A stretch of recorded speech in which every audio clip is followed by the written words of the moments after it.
ربیع الاول کا مہینہ ہے، اور یہ وہ مہینہ ہے جس میں رسول اللہ صلی اللہ علیہ وسلم اس دنیا میں تشریف لائے، اور یہی وہ مہینہ ہے جس میں رسول اللہ صلی اللہ علیہ وسلم اسی دنیا سے تشریف بھی لے گئے۔ انسان کو جس سے محبت ہوتی ہے تو اس کی ہر چیز سے محبت ہو جاتی ہے، اور اس کے لیے کسی لاجک کا ہونا، کسی وجہ کا ہونا ضروری نہیں ہے۔ اگر کسی کو ربیع الاول کے مہینے سے محبت ہو اس بنیاد پر کہ اس مہینے میں رسول اللہ صلی اللہ علیہ وسلم دنیا میں تشریف لائے تھے، تو یہ بات غلط نہیں ہے۔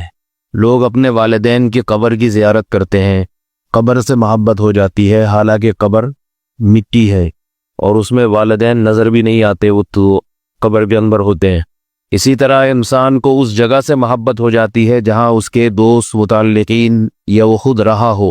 ہم جب حج کرنے کے لیے جاتے ہیں کہ جب مدینہ شہر میں داخلے کا وقت آتا ہے تو ایک عجیب جذبات کی کیفیت ہوتی ہے، یہ تصور اور یہ احساس پیدا ہوتا ہے کہ محمد صلی اللہ علیہ وسلم اور آپ کے صحابہ کے شہر میں داخل ہو رہے ہیں، حالانکہ اس وقت نہ وہاں پر محمد صلی اللہ علیہ وسلم آپ کو نظر آئیں گے اور نہ ہی صحابہ کرام۔ شہر کا حلیہ بالکل تبدیل ہو چکا ہے۔ نبی کے دور میں جس طرز پہ شہر بنا ہوا تھا آج بالکل تبدیل ہو چکا ہے، اونچی اونچی عمارتیں ہیں، لیکن اس کے باوجود آپ کو مدینہ سے محبت ہوگی، اس لیے کہ اس کی نسبت کس کی طرف ہے؟ نبی کے شہر کی طرف۔ تو جس چیز کی نسبت کسی محبوب کی طرف ہوتی ہے، کسی بھی لحاظ سے نسبت ہو، انسان کو اس شے سے محبت کو بہت ہوتی ہے۔ اب اگر کوئی مدینہ شہر سے محبت کرے اور دوسرا اعتراض کرے کہ وہاں تو نبی کی وہ محفلیں نہیں ہیں، صحابہ کرام کی وہ محفلیں نہیں ہیں، تو آپ اسے بات سمجھا نہیں سکتے۔ آپ کہیں گے تمہیں اگر محبت ہوتی نبی سے تو نبی کے شہر سے خود بخود محبت ہو جاتی۔ مشہور شعر جو اکثر میں سناتا رہتا ہوں، امر بین الدیار دیار لیلا اقبل ذا الجدار وذا الجدار وما حب الدیار شغفن قلبی ولکن حب من سکن الدیار۔ شاعر کہتا ہے میں جب لیلا کے در و دیوار سے گزرتا ہوں تو کبھی اس دیوار کو چومتا ہوں، کبھی اس دیوار کو چومتا ہوں۔ کہتا ہے وما حب الدیار شغفن قلبی، میرے دل میں ان دیواروں کی محبت نہیں ہے، اینٹوں کی محبت نہیں ہے، لیکن حب من سکنت دیارا، ان گھروں میں جو محبوب رہتا ہے اس محبوب سے محبت کی وجہ سے ان دیواروں سے بھی محبت ہو گئی ہے، ورنہ دیواریں بل لگانے کی چیز نہیں ہوا کرتی۔ آپ نے بوڑھوں کو دیکھا ہوگا، وہ اپنا علاقہ چھوڑنے کے لیے تیار نہیں ہوتے۔ اولادیں جب جوان ہو جاتی ہیں تو والدین کو کہتی ہیں یہ علاقہ ہماری پرسنالٹی کے لحاظ سے صحیح نہیں، کیونکہ آمدن اچھی ہو گئی، تنخواہ اچھی ہو گئی۔ پیدا ہوئے تھے تو گاؤں تھا، دیہات تھا، نالے ندیاں، پر نالے پر گھر بنا ہوا تھا، نالی پہ بیٹھ کے سب کچھ کیا کرتے تھے، کوئی واش روم، کوئی اس طرح کا سیٹ اپ نہیں تھا۔ اب آپ چلے گئے تعلیم کے لیے، پڑھ لکھ کے بڑے آدمی بن گئے، اب آپ کو اس دیہاتی زندگی سے گھن آتی ہے۔ آپ کہتے ہو میرے دوست احباب مجھ سے جب ملنے کے لیے آتے ہیں تو میں ان کو یہاں نہیں بٹھا سکتا، تو والدین سے کیا کہتے ہیں، چلیں ذرا کسی اچھی جگہ پہ، یہ جگہ چھوڑ دیتے ہیں۔ تو اکثر بوڑھے والدین وہ جگہ چھوڑنے کے لیے تیار نہیں ہوتے، کہتے ہم نے زندگی کا ایک طویل عرصہ یہاں گزار دیا، ہمیں انہی ندیوں نالوں سے محبت ہو گئی ہے۔ ہوتی ہے کہ نہیں ہوتی؟ تمہیں یہاں بدبو آتی ہے مگر ہمیں اسی بدبو میں خوشبو آتی ہے، اس بدبو سے محبت۔ تو انہیں وہی کچی عمارتیں، وہی کچی اینٹیں، وہی مٹی، اس سے کیوں محبت ہو گئی؟ اس لیے کہ ان کے سارے رشتہ دار، ان کی پوری زندگی وہیں گزری ہے، لہذا وہاں پر پانی کا انتظام ہو نہ ہو، گیس ہو نہ ہو، بجلی ہو نہ ہو، وہ کہتے ہیں ہم جب تک دنیا نہیں چھوڑیں گے اس جگہ کو نہیں چھوڑیں گے۔ تو انسان کو چیزوں سے محبت ہو جاتی ہے، اسی طرح انسان کو وقت سے محبت ہو جاتی ہے۔ کسی وقت میں کوئی خاص کام ہوا ہو تو وہ وقت جب دوبارہ آئے گا تو اس کی محبت کے جذبات بھڑک جاتے ہیں خود بخود۔ اس لیے کسی کو اگر ربیع الاول سے محبت ہے تو یہ محبت خلاف شرع نہیں ہے۔ میرے جو بیانات ہوتے ہیں ربیع الاول کے بارے میں، اس کا مقصد یہ نہیں ہے کہ آپ کو اس مہینے میں ذرا بھی رغبت نہ ہو، بلکہ اس کا مقصد یہ ہے کہ اس مہینے میں کوئی ایسا کام نہ کیا جائے جو رسول اللہ صلی اللہ علیہ وسلم کی تعلیمات کے خلاف ہو۔ صحابہ کرام کو رسول اللہ صلی اللہ علیہ وسلم کی ایک ایک ادا سے محبت ہو جاتی تھی، کیونکہ نبی سے محبت تھی۔ حضرت انس بن مالک رضی اللہ تعالی عنہ بصرہ میں درس دیا کرتے تھے۔ نبی صلی اللہ علیہ وسلم کی حضرت انس بن مالک نے 10 سال خدمت کی ہے، 10 سال۔ خادم کو عام طور پر اپنے مخدوم سے محبت نہیں ہوتی۔ جو آدمی کسی کی خدمت کرتا ہے تو چھوٹوں کو اکثر بڑوں سے نفرت ہی ہوتی ہے کہ وقت بے وقت تنگ کرتے ہیں، ڈانٹتے پیٹتے رہتے ہیں، ہر وقت آرام کا خیال نہیں رکھتے۔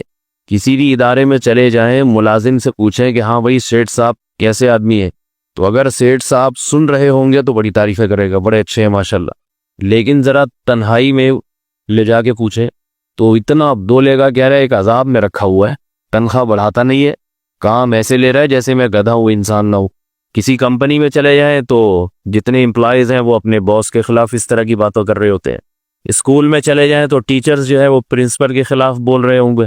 لیکن ہم نبی کی سیرت میں دیکھتے ہیں کہ نبی کے جو خادم تھے، جن کو ان کی والدہ نے نبی کے حوالے کیا، حضرت انس بن مالک کی والدہ نے حضرت انس بن مالک کو نبی صلی اللہ علیہ وسلم کے حوالے کیا جب یہ 10 سال کے تھے۔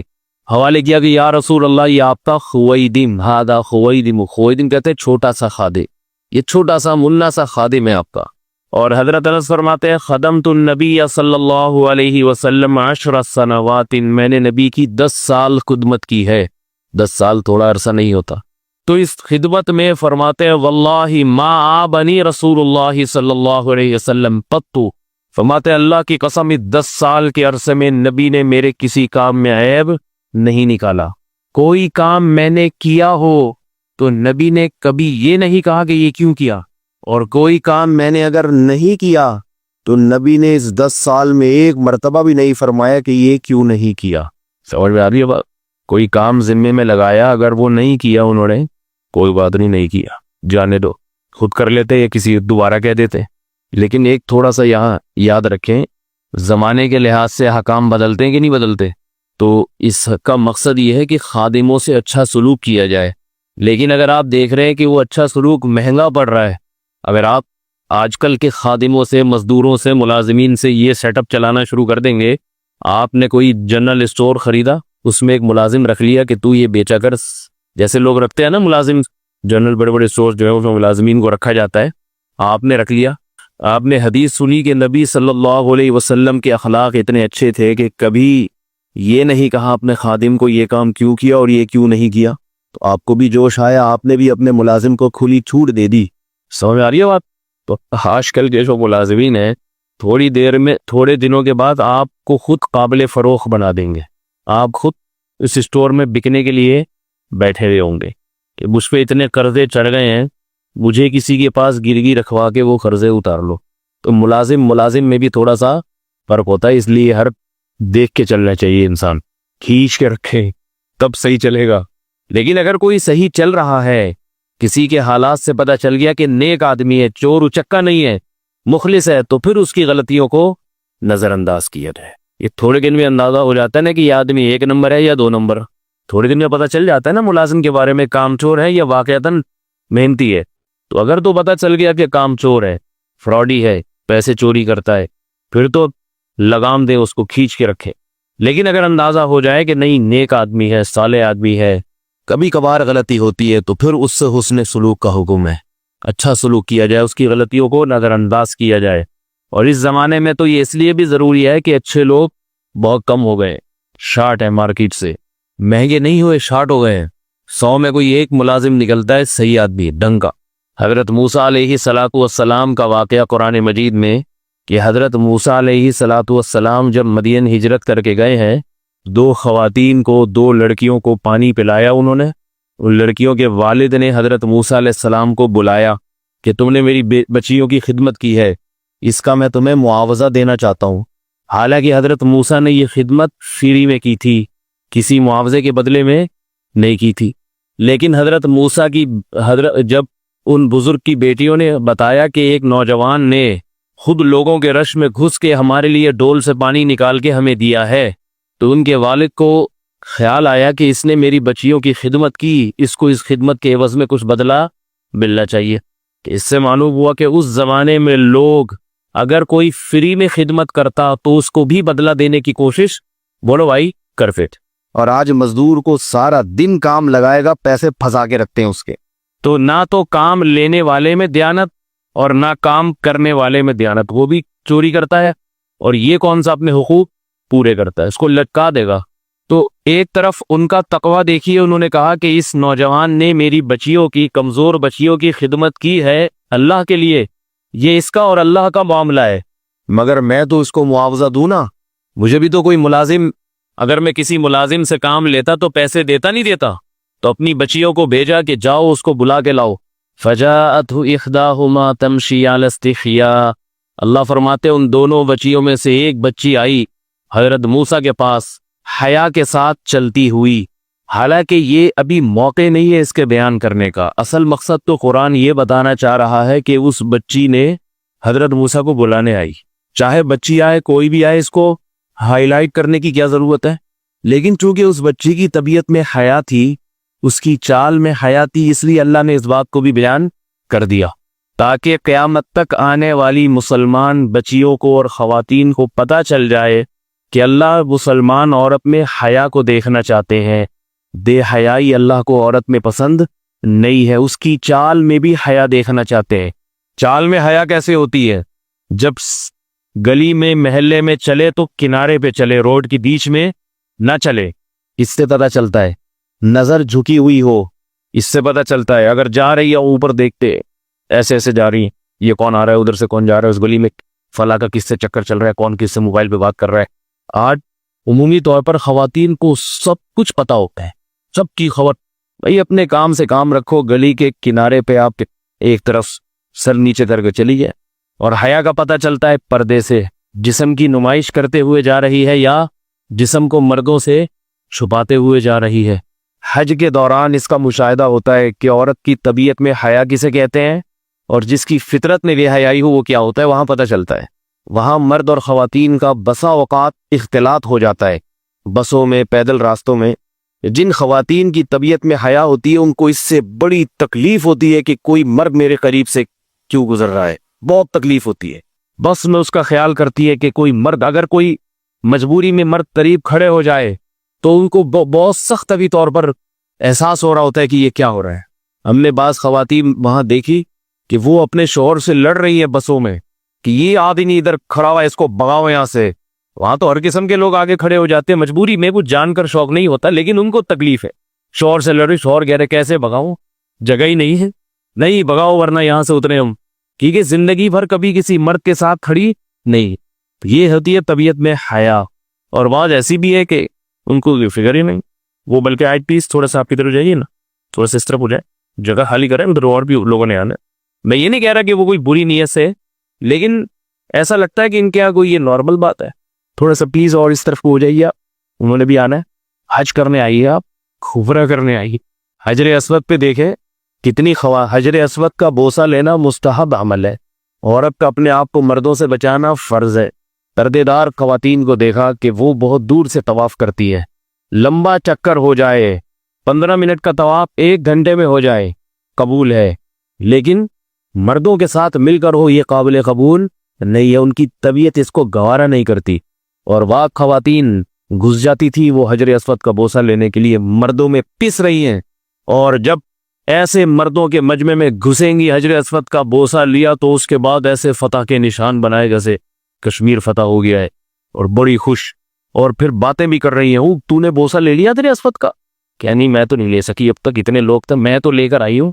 تو اب ان کا خیال یہ کہ ہم جب واپس پہنچیں گے تو اگر ہم نے اپنے رشتہ داروں کو بتایا کہ ہم حجر اسود کا بوسہ نہیں لے سکے تو وہ کہیں گے 5 لاکھ روپے میں یہ کام نہیں کیا تو پھر کیا کر کے آئی ہو. آج تھوڑی سی شو بھی مارنی ہوتی ہے. سمجھ رہی بات؟ میں نے 2 مہینے کے دوران صرف 1 دفعہ حجر اسود کا بوسہ لیا ہے، آدمی ہونے کے باوجود، اور وہ بھی بالکل آخری دنوں میں جب رش بالکل ختم ہو گیا تھا، پھر بھی لائن میں لگ کے لیا ہے. سمجھ آ رہی ہے بات؟ لائن میں لگ کے، کیونکہ وہ رش آخری دنوں میں اتنا کم ہو گیا تھا کہ لائن میں لگنے کے بعد نمبر آ جاتا تھا. کیونکہ وہاں جو دھکم پیل ہوتی ہے، بے پردگی نہ بھی ہو تو بھی مسلمان کو تکلیف دینا یہ بذات خود حرام ہے. اور پھر بیت اللہ میں کسی مسلمان کو اذیت دینا، دھکم پیل کرنا، وَمَن يُرِدْ فِيهِ بِإِلْحَادٍ بِظُلْمٍ